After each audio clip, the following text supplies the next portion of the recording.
Hello students, gravitation chapter का सबसे important topic that is escape velocity of body of mass m। इसका formula derive करने के बाद आता है √2gr और वैल्यू कैलकुलेट करने के बाद आता है 11.2 किलोमीटर पर सेकेंड। तो एस्केप वेलोसिटी को हम कैसे डिफाइन करेंगे? The minimum velocity with which a body of mass m is projected from the surface of earth so that it never come back to the earth surface. Centre पर इसकी gravity 0 होती है, mass capital M है, radius है r, इसकी value radius of earth की होती है 6.4 10 की पावर 6 मीटर। नाउ सपोज कर लेते हैं कि एक बॉडी P पॉइंट पर हमने इसको प्लेस किया और इसका जो मास है दैट इज M है और अर्थ के सेंटर से इस P पॉइंट की डिस्टेंस है r।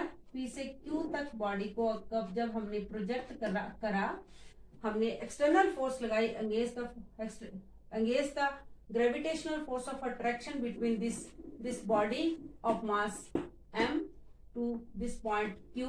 तो displacement dr, this is the small displacement from for displacing a body of mass m from P to Q। But हमें इसको इन्फिनाइट पॉइंट तक पहुंचाना है ताकि ये कभी वापस अर्थ के ग्रेविटेशनल फील्ड में ना आए।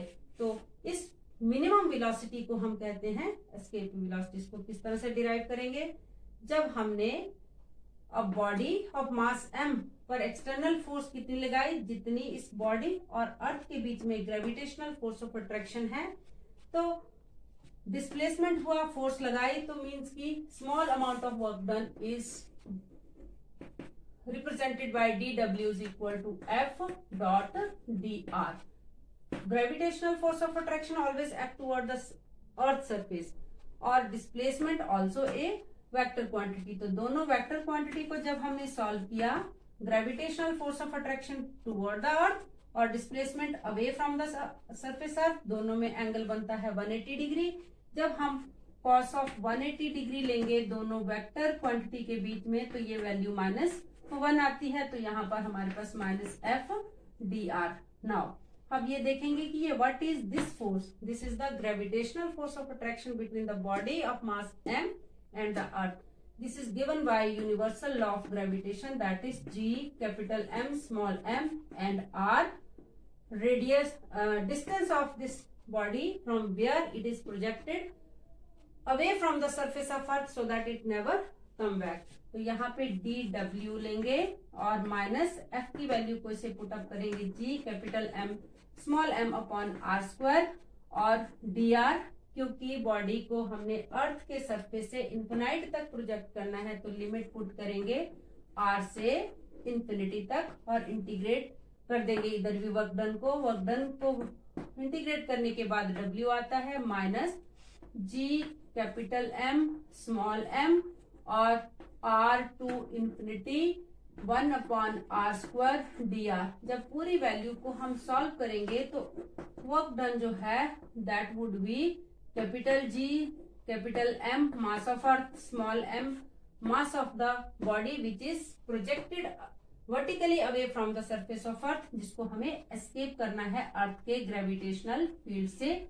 इस पूरे को सॉल्व करने के बाद वैल्यू को हमारे पास आता है ये 1 अपॉन r। तो this is the gravitational potential energy of any body on the earth surface. It is always come in negative because the gravitational potential energy negative because it is acted, every object is acted upon by the force of attraction due to the earth। तो इसे हम denote कर सकते हैं u g से। Now अब object को हमें एस्केप करना है तो और ऑब्जेक्ट मोशन में बाहर की तरफ को जाएगा, this much amount of gravitational potential energy is equal to the kinetic energy of the body which is at infinite point m v e square। kinetic energy is equal to this gravitational potential energy। अब सिर्फ इसका हम magnitude लेंगे, m से m को cancel कर दिया। जब हम इसको सॉल्व करेंगे तो सॉल्व करने के बाद हमारे पास आएगा relation due to gravity g is equal to g capital M upon R square, यहाँ से हम जी एम की वैल्यू को फाइंड आउट करेंगे, जी आर स्क्वायर, और इस वैल्यू को यहाँ पुट कर देंगे, तो B E square is equal to 2g capital R square upon R, और जब हम इसकी वैल्यू का स्क्वायर रूट लेंगे, यहाँ से आर एक आर कैंसिल हो गया, 2gr. This is the formula, final derivation for the escape velocity of a body which is projected away from the surface of earth. अगर हम g की वैल्यू को पुट अप करते हैं, एज g की value 9.8 metre पर second square होती है, और रेडियस ऑफ अर्थ 6.4 10⁶ की वैल्यू को पुट अप करेंगे तो सारी वैल्यू सॉल्व करके 11.2 किलोमीटर पर सेकेंड होती है. This is the escape velocity with which object is projected vertically away from the surface of earth so that it never come back to the surface of earth.